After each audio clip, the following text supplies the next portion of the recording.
এই ভর্তি পরীক্ষাতে আমার জানা মতো এখন পর্যন্ত আমার থেকে বেশি নম্বর পেয়ে পাবলিক ইউনিভার্সিটিতে কেউ ভর্তি হয় নাই। এটা বলার উদ্দেশ্য কি, আমি আপনাদেরই একজন, এই হিসাবে এটা বলছি যে আসলে যেই কাঙ্ক্ষিত মানে একজন মানুষের পৌঁছানোর কথা, সেই কাঙ্ক্ষিত মান আমরা অর্জন করতে পারছি না। না ইন্ডিভিজুয়ালি আমরা এটা করতে পারছি, না আমাদের প্রাতিষ্ঠানিক শিক্ষা আমাদেরকে দিতে পারছে। কিন্তু আমরা কখনো এটা ভেবে দেখি না যে কেন আমাদের এই অবস্থা, কেন আমাদের এই পরিবর্তন নেই, কেন আমি মানুষের কাছ থেকে টিটকারিমূলক এই কথা শুনছি যে বাংলাদেশে প্রচুর জনসংখ্যা কিন্তু মানুষ নাই বললেই চলে। এটা কেন আমাদেরকে বলছে? আজকের এই আয়োজন সেই মহান উদ্দেশ্যকে সামনে রেখে যারা গ্রহণ করেছেন, আমি তাদেরকে আন্তরিক মোবারকবাদ জানাই যে অন্তত এমন একজন মানুষের জীবন আলেখ্য আলোচনার জন্য এখানে প্রস্তাবনায় এনেছি, যেই মানুষটা পৃথিবীকে এত শর্ট টাইমে এমন একটা বিপ্লব এনে দিয়েছিলেন, এমন একটা পরিবর্তন এনে দিয়েছিলেন, মানব ইতিহাসে যা অতীতেও ছিল না, ভবিষ্যতেও আর থাকবে না। তিনিই ছিলেন আপনার আমার প্রিয় রাসূল মুহাম্মদুর রাসূলুল্লাহ সাল্লাল্লাহু আলাইহি ওয়াসাল্লাম। এই মহামানব, সেই মহামানব যার পরিবর্তন, যার বিপ্লব, যার টেকসই এই দুনিয়ার বুকে অবস্থান কিয়ামত পর্যন্ত পৃথিবীর মানুষের কাছে অনস্বীকার্য। কিন্তু আমরা আফসোস লাগে আমাদের যে আমাদের এই মুসলিম নামধারী আমরা যারা, তারা আমাদের রাসূলুল্লাহ সাল্লাল্লাহু আলাইহি ওয়াসাল্লামকে চিনি না, আমরা তার জীবন চর্চা করি না, আমরা তার জীবন আলেখ্য আমাদের জীবনের সাথে মিলাই না। তিনি কেমন করে এই জায়গায় পৃথিবীকে এনেছিলেন আমি তার পাঠও গ্রহণ করি না, এবং আমি সেই পাঠ অনুযায়ী আমি আমার সমাজ, রাষ্ট্র, দেশ পরিবর্তন করব, এরকম কোনো আমাদের শিক্ষাতে এবং আমাদের ব্যক্তি উদ্যোগে এরকম কোনো প্রতিফলন আমরা দেখতে পাই না। যদি আপনারা আমার কথার সাথে একমত হন তাহলে আপনারা বলেন যে আমি কি এই কথাগুলি বাড়াবাড়ি বলছি, না কথাগুলি আপনাদের কাছে ঠিক মনে হচ্ছে? ঠিক মনে হচ্ছে। প্রিয় ভাইয়েরা, আজকে আমাদের এখানে যে আলোচ্য বিষয়, এই বিষয়ের আলোকে আমি মাত্র এখন থেকে 41 মিনিট সময় পাবো।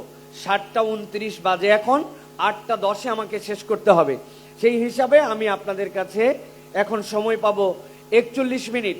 আসলে 41 মিনিটে কতদূর কি বলা যায় এটা খুব কঠিন বিষয়, কিন্তু এই টাইমের মধ্যেই, টাইম ফ্রেমের মধ্যেই আমি আপনাদের কাছে কতগুলো বিষয় শুধুমাত্র আপনাদের বিবেকের দ্বারে উপস্থাপন করার জন্য আমি ইনশাআল্লাহ এই কথাগুলি তুলে ধরার জন্য চেষ্টা করব। আমি আশা করব আপনারা যারা এখানে এসেছেন, বাংলাদেশের টপ লেভেলের আল্লাহ রাব্বুল আলামিন যাদেরকে চুজ করেছেন এই রকম ভাবে, যেখানে যেই প্রতিষ্ঠানে পড়ালেখা করার জন্য লক্ষ লক্ষ ছেলেরা পরীক্ষায় অংশগ্রহণ করে এবং আশা করে যে এইগুলাতে আমরা পড়ব, ঠিক সেই জায়গাতে আল্লাহ রাব্বুল আলামিন এই ব্রিলিয়ান্ট মানুষগুলাকে কিন্তু এখানে একত্রিত করেছেন ইউনিভার্সিটিতে, এই টেক্সটাইল কলেজে।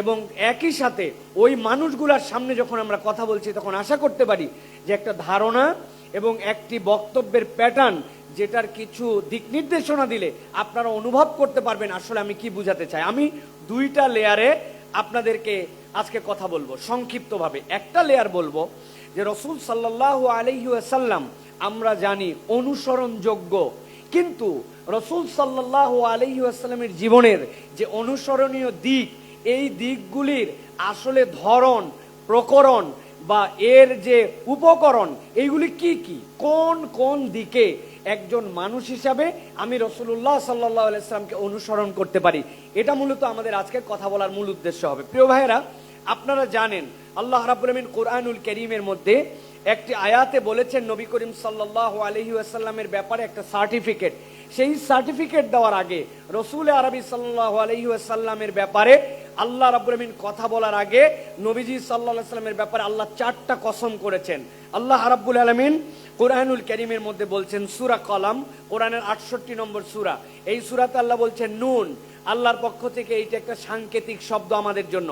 এরপর আল্লাহ বলছেন ওয়াল কলামি ওয়া মা ইয়াসতুরুন, আমি আল্লাহ কসম করছি কলমের, এবং কলম যা কিছু লিখে, তথা আল্লাহ রাব্বুল আলামিন সৃষ্টির পূর্বে সকলের আগে কলমকে সৃষ্টি করেছেন, এরপর আল্লাহ রাব্বুল আলামিন তাকে লিখার নির্দেশনা দিয়েছেন।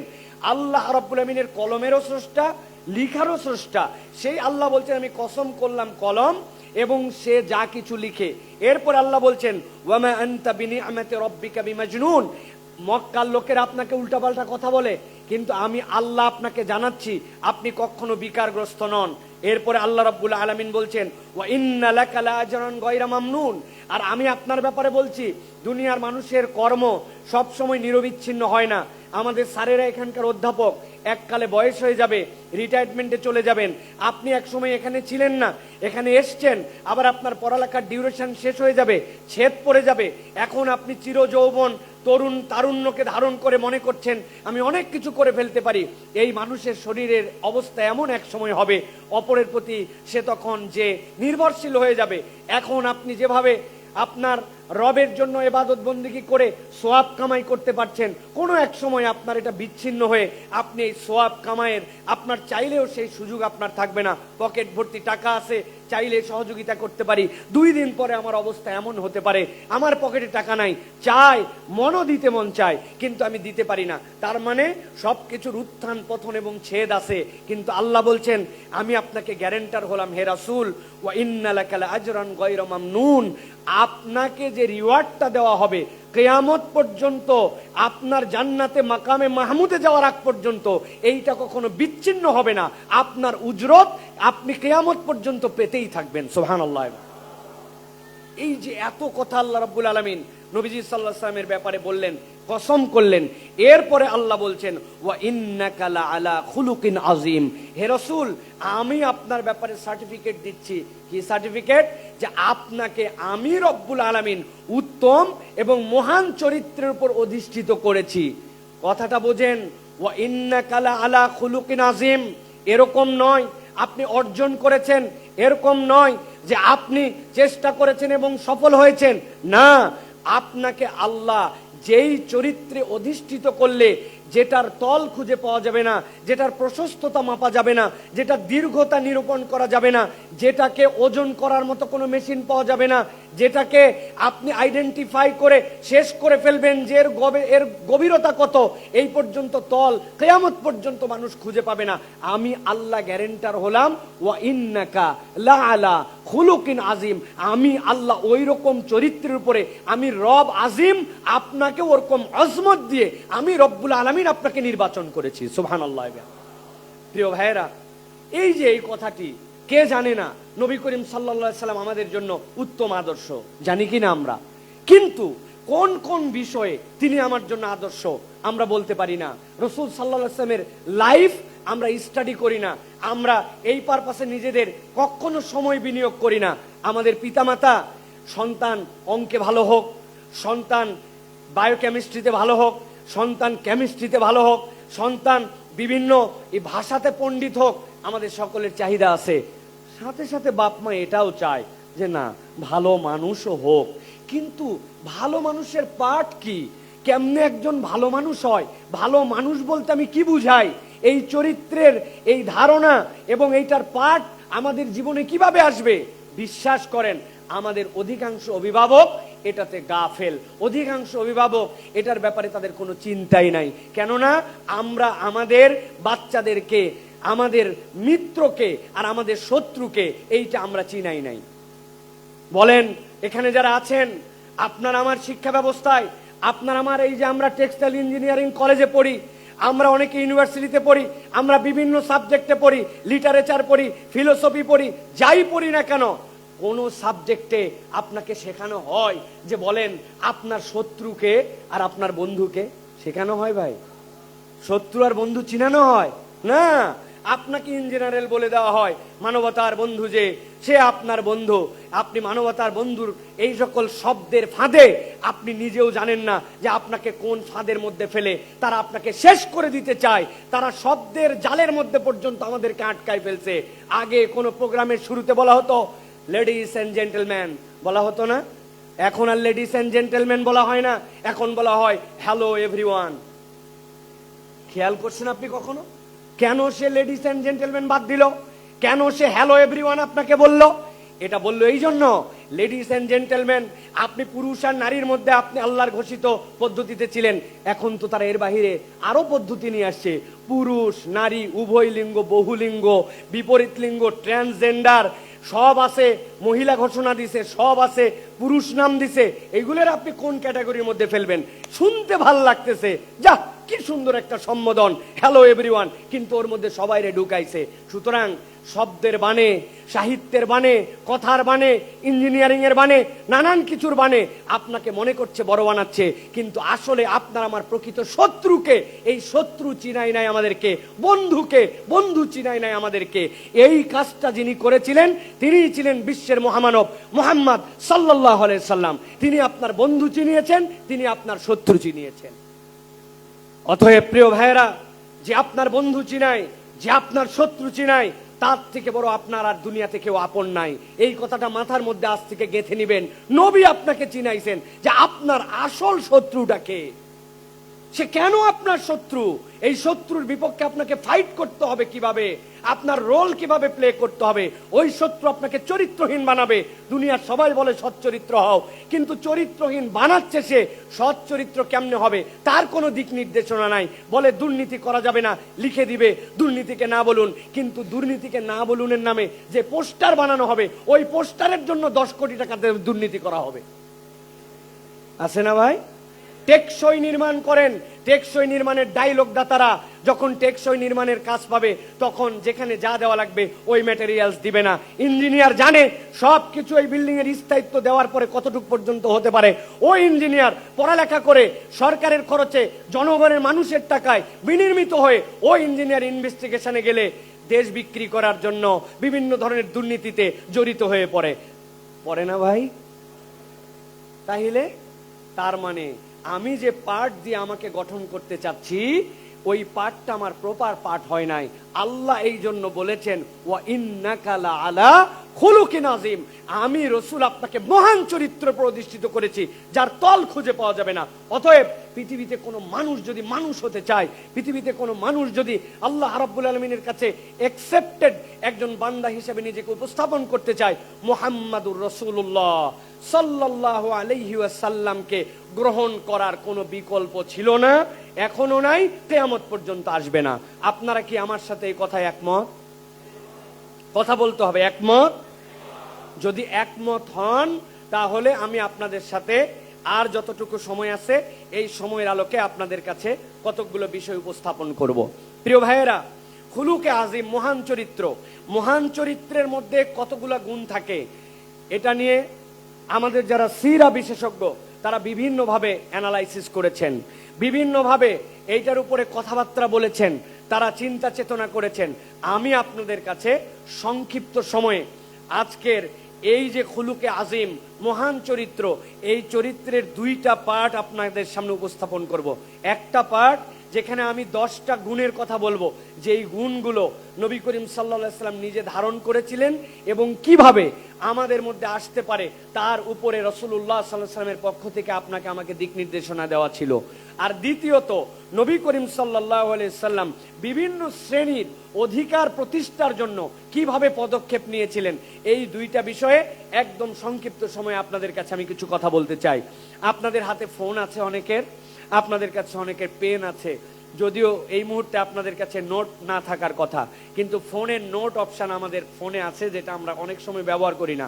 ফোনগুলি ব্যবহার করার সময় আমরা অনেক সময় কত মেগাপিক্সেল ক্যামেরা, কত র্যাম, কত রোম, এইগুলা দেখি, কিন্তু এটা যে আমাদের একটা অনেক গুড ফিচার, এটাকে অন্তত আজকে একটু কাজে লাগানোর চেষ্টা করেন। এই পয়েন্টগুলি আপনারা এই জায়গাতে একটু নোট করে নেওয়ার জন্য চেষ্টা করবেন। রাসূলুল্লাহ সাল্লাল্লাহু আলাইহি ওয়াসাল্লাম কেন অনন্য, আর আমি একজন মানুষ হিসাবে এই গুণগুলা কিভাবে আমাদের মধ্যে নিতে পারি, আমি আপনাদের কাছে সংক্ষিপ্তভাবে 10টা গুণের কথা বলি। দেখেন, খেয়াল করেন। 1 নম্বরে, নবী করিম সাল্লাল্লাহু আলাইহি ওয়াসাল্লাম ক্ষমা এবং সহিষ্ণুতায় আদর্শ ছিলেন। ক্ষমা এবং সহিষ্ণুতায় আদর্শ ছিলেন। নবীজি অসহিষ্ণু মানুষ ছিলেন না। নবী করিম সাল্লাল্লাহু আলাইহি ওয়াসাল্লাম প্রতিশোধ পরায়ণ মানুষ ছিলেন না। মানব ইতিহাসে একটা মানুষের যত গুণের কারণে সে শ্রেষ্ঠ হতে পারে, এর অন্যতম হচ্ছে ক্ষমা এবং সহিষ্ণুতা। আল্লাহ কোরআনুল কারীমের মধ্যে বলেছেন, ফাবিমা রাহমাতিম মিনাল্লাহি লিনতা লাহুম ওয়ালাউ কুনতা ফাজ্জান গালিজাল কলব লানফাদ্দু মিন হাওলিক। সূরা আলে ইমরানের 159 নম্বর আয়াতের মধ্যে আল্লাহ বলেছেন, হে রাসূল, আপনাকে কোমল প্রাণ করা হয়েছিল। কোমল প্রাণ করার কারণে মানুষ আপনার পাশে জড়ো হয়ে যেত। আপনি যদি রূঢ় স্বভাবের হতেন, মানুষ আপনার থেকে বিচ্ছিন্ন হয়ে যেত।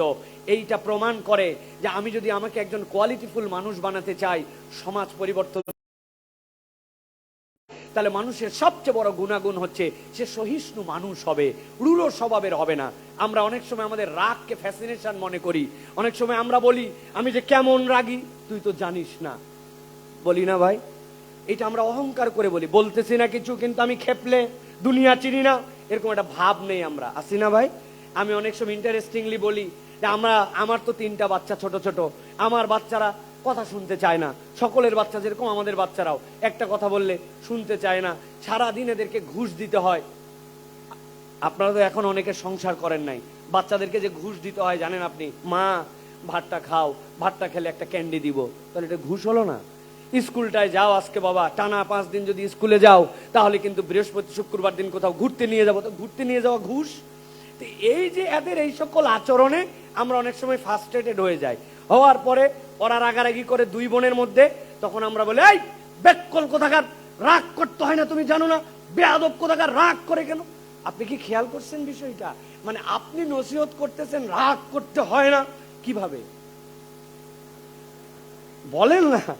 রেগে রেগে আমি নিজেই রাগ নিজেরটা কন্ট্রোল করতে পারি না, কিন্তু আমি রাগ করা যাবে না এই নসিহত করতেছি। এইটা উদাহরণ এই জন্য দিলাম যাতে আপনাদের মাথার মধ্যে এটা গেঁথে যায় যে মানুষকে আমি ডাকি, মানুষকে আল্লাহর দিকে কথা বলি, আমি চাই সমাজ পরিবর্তন হোক, কিন্তু পরিবর্তন হয় না কেন? কেননা আমার অ্যাপ্রোচে সহিষ্ণুতা নাই। আমার অ্যাপ্রোচের মধ্যে মানুষের কাছে যে ক্ষমা করে দেওয়ার মেন্টালিটি, এইটা আমার মধ্যে নাই। আমি শুধু দোষ খুঁজি, ভুল খুঁজি, আর ওইটাকে হাইলাইট করি। অতএব আমাদেরকে সহিষ্ণু মানুষ হওয়ার জন্য চেষ্টা করতে হবে। নবীজির সহিষ্ণুতার অনেক উদাহরণ আছে, দীর্ঘ কথা বলা কঠিন। নবী করিম সাল্লাল্লাহু আলাইহি সাল্লাম, যার পাশে সাহাবায়ে কেরাম, হযরত আনাস রাদিয়াল্লাহু তাআলা বলছেন, নবীজির গায়ের মধ্যে উপর দিকে একটা চাদর ছিল, চাদরটা একটা ইয়ামেনি চাদর। ওই চাদরটা মোটা কাপড়ের, কর্নার গুলো একটুখানি খদ্দরের কাপড়ের মতো। হঠাৎ করে যা আরবিউল নবী সাল্লাল্লাহু আলাইহি সাল্লাম, একজন বেদুইন আসলো। আসার পরে নবীজি এই দিক হয়ে দাঁড়ায় আছেন, আর এই জামার এই উপরের চাদরের পাটটা পেছন দিকে আছে। ওই লোক আসার পরে পেছন থেকে এমন ভাবে নবীজির এই পেছনের চাদরটা টান দিছে, নবীজি ঘুরে এই দিক হয়ে গেছেন। যখন ওই দিক ঘুরে গেছেন, সাহাবায়ে কেরামের মধ্যে আনাস রাদিয়াল্লাহু তাআলা বলছেন, নবীজির গলার এই পাশ থেকে ছিঁড়ে কেটে লাল হয়ে গেছে। ওইদিকে ঘোরার পরে ওই লোক বলতেছে, মুহাম্মদ, তোমার কাছে যে সম্পদ আছে, আমার অভাব, সেখান থেকে আমাকে কিছু তুমি দান করো। নবীজি তার দিকে ঘুরে হেসে দিলেন, দিয়ে বললেন, এই লোকের নাকি কিছু টাকা পয়সা দরকার, একে একটু হেল্প করো। এই হাদিসটা সাহাবায়ে কেরাম এনেছেন। আল্লামা রাগিব ইসফাহানি আখলাকুন নবীর মধ্যে বর্ণনা করে বলছেন, তিনিই পৃথিবীর একমাত্র ব্যক্তি ছিলেন যিনি সহিষ্ণুতার লেভেল এমন জায়গায় নিয়ে গিয়েছিলেন যে ওইটা মানবিকভাবে কোনো মানুষের দ্বারা, অন্যদের দ্বারা ওইটা প্রতিষ্ঠিত করা কঠিন। কিন্তু এই লেভেলটা তিনি কেন দেখাইছেন? সব মানুষ টপার হতে পারবে না, কিন্তু পাস মার্কটা আপনাকে অর্জন করতে হবে, অতদূর পর্যন্ত নয়, কিন্তু সহিষ্ণুতার যে লেভেলটা আপনি ধারণ করতে পারেন, ওই পর্যন্ত আমাদেরকে সহিষ্ণু হতে হবে। সুতরাং মহান হতে হলে, মহানের চরিত্রে নিজেকে দেখতে হলে আপনাকে আমাকে সহিষ্ণু মানুষ হতে হবে। এটা 1 নম্বর, মনে থাকে যেন। 2 নম্বরে, হায়া এবং লজ্জায় নবীজি ছিলেন আদর্শ। তার থেকে লাজুক, তার থেকে বড় লজ্জাশীল মানুষ পৃথিবীতে নাই। বাংলাদেশ সহ পুরা পৃথিবীর অবস্থা কি এখন? পুরা পৃথিবীর অবস্থা এখন লজ্জাহীন। যে যত নির্লজ্জ, সে এখন তত বেশি পৃথিবীর বুকে বুঝাচ্ছে আধুনিক। এই যে আমাদের ইউনিভার্সিটিগুলোতে র‍্যাগ ডে হয়, বিদায় দিবস হয়, লজ্জা লাগে এইগুলা দেখলে। একজন ছেলে, মেয়েদের কথা বাদ দিলাম, গায়ের মধ্যে গেঞ্জি পরে থাকে, উমুক পরে থাকে, আরেকজন অসভ্য কথা, অশ্লীল কথা তার গায়ের মধ্যে যে লিখে, আর অপরে সেটা এনজয় করে। আমরা কি ম্যাড হয়ে গেলাম, নাকি আমরা পাগল হয়ে গেলাম, নাকি আমরা বিকৃত মস্তিষ্ক হয়ে গেলাম? এটা আমাদের প্রশ্ন করার সময় আসছে, ঠিক কিনা? একটু ভেবে দেখেন, কি নির্লজ্জ, কি বেহায়াপনা। আপনি যেইটাই দেখেন, এইটা সব জায়গাতে আমাদের মধ্যে ছড়ায় পড়েছে। এই নোংরামি, এই বর্বরতা, এটা রাসূলুল্লাহ সাল্লাল্লাহু আলাইহি সাল্লাম এবং তার উম্মতের কখনো আদর্শ হতে পারে না। অতএব প্রিয় ভাইয়েরা, একজন ইমানদার চারিত্রিকভাবে সে লজ্জাশীল মানুষ হবে, চারিত্রিকভাবে সে এমন গুণধর একজন মানুষ হবে যার আচরণে হায়া এবং লজ্জা থাকবে। আমরা একটু নিজের আত্মবিশ্লেষণ করব যে আমরা লজ্জাশীল মানুষ কিনা। আপনি কি জানেন সাহাবাই কেরামের মধ্যে এরকম মানুষ ছিলেন, ছেলে মানুষের সামনে গোসল করতেন না, লজ্জা পেতেন, নিজেদের অবয়ব দেখাতেন না। আর এখন ছেলেরা স্মার্টনেসের নামে হাফ প্যান্ট পরে রাস্তাঘাটে ঘুরে বেড়ায়, যেই জায়গায় পোশাক থাকার কথা সেই জায়গায় সে পোশাক পরে না।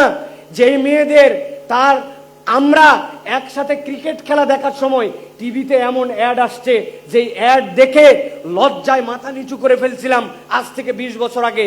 এমন কোনো কঠিন অ্যাড না, আম্বুজা সিমেন্ট নামে এক সিমেন্ট, ওই সিমেন্টের বিজ্ঞাপনে এক মহিলা সে সাগরের মধ্যে থেকে উঠে আসতেছে, পোশাকটা একদমই উলঙ্গ না, কিন্তু যতটুকু তাও বাপের সাথে অথবা বড় ভাইয়ের সাথে অথবা ইউনিভার্সিটির হলে বসে ওইটাও সকলের সাথে দেখার মতো আমাদের লজ্জা লাগতো। আর এখন এমন ধরনের জিনিসপত্র দেখানো হয় যেটা কোলের শিশু কোলের উপরে থাকে, একটা পাশে থাকে, বউ থাকে, ছেলের বউ থাকে, শ্বশুর শাশুড়ি সহ দেখে, অথচ আমাদের মনের মধ্যে রেখাপাত করে না। ঘটনা কি বাস্তব কিনা? বাস্তব কিনা? তাহলে এই লজ্জাহীন বেহায়া প্রজন্ম দিয়ে আপনি কেমনে একটা উন্নত প্রজন্ম গঠন করতে যাবেন? যেই দেশে বেবি শাওয়ারের নামে আপনার কোলের মধ্যে পেটের মধ্যে একটা সন্তান আসছে, আপনি তেলাওয়াত করবেন, আমল করবেন, এটাকে হিডেন করে রাখবেন, আল্লাহর কাছে সাহায্য চাবেন, আপনি একটা মানব প্রজন্মের উত্তরাধিকারী, আপনি এই সন্তানকে পুরো পৃথিবীর জন্য একটা মডেল যেন হতে চায় সেটা দেখাবেন। কিন্তু বেবি শাওয়ার নামে এখন ওই প্রেগনেন্ট মহিলা পেট উঁচু করে হাজার লোকের সামনে পেটের ছবি তোলা এবং ওই বেহায়াপনু দেখানো, ওইটাও নাকি আমার একটা সংস্কৃতি হয়ে গেছে। এই জন্য প্রিয় ভাইয়েরা, যারা নবীজির জীবন থেকে কথা শুনছেন, এটা নবী করিম সাল্লাল্লাহু আলাইহি সাল্লামের শ্রেষ্ঠতম চরিত্রের একটা, যে তিনি ছিলেন হায়া এবং লজ্জায় আদর্শ, লজ্জাহীন, যে তার দ্বারা পুরা পৃথিবীতে যা ইচ্ছা করা সম্ভব। অতএব লজ্জার আর ভেঙে দেওয়া যাবে না। আর পুরা পৃথিবী আজকে আপনার আমার বিপক্ষে দাঁড়াইছে, লজ্জাশীলতা কিভাবে তুলে দেওয়া যায়। বইয়ের মধ্যে এমন জিনিস আপনাকে শেখানো হচ্ছে, আপনাকে এমন ধরনের স্বাস্থ্য জ্ঞানের নামে এমন জ্ঞান আপনাকে দেওয়া হচ্ছে যেখানে লজ্জার বালাই নাই। ক্লাসে 40টা ছেলে পুরুষ, 40টা ছেলে মেয়ে, সেখানে বলা হচ্ছে পিরিয়ড কোনো সমস্যা নয়। আচ্ছা ভাই, পিরিয়ড তো সমস্যা নয়, এটা তো সকলেই জানে, কিন্তু এই 40টা ছেলে দিয়ে বলানোর উদ্দেশ্য কি? তুমি তোমার বাপ মাকে না বলে তোমার ভাইয়ের কাছে তুমি তোমার স্যানিটারি ন্যাপকিন চেয়ে নাও, এইটা বলার উদ্দেশ্য কি? বিশ্বাস করেন এইটা বলার দ্বারা কোনো উদ্দেশ্য নাই। এটা কোনো হেলথ এডুকেশন নয়, এটা কোনো স্বাস্থ্য সুরক্ষা নয়, বরং এটা ওই সকল অসভ্য যারা অসভ্যতার বীজ তাদের দেশে দিয়ে সমাজ নষ্ট করে ফেলেছে, ওই অসভ্যতার বীজটা আপনার আমার মধ্যে প্রমোট করতে চায়, মুসলমানদের পারিবারিক ভিত্তি নষ্ট করে লজ্জাহীন সমাজ বানাতে চায়, ঠিক কিনা? অতএব আপনাকে আমাকে এই বিষয়গুলোতে সতর্ক হয়ে মনে রাখতে হবে, আদর্শ মানুষের সংজ্ঞায়নে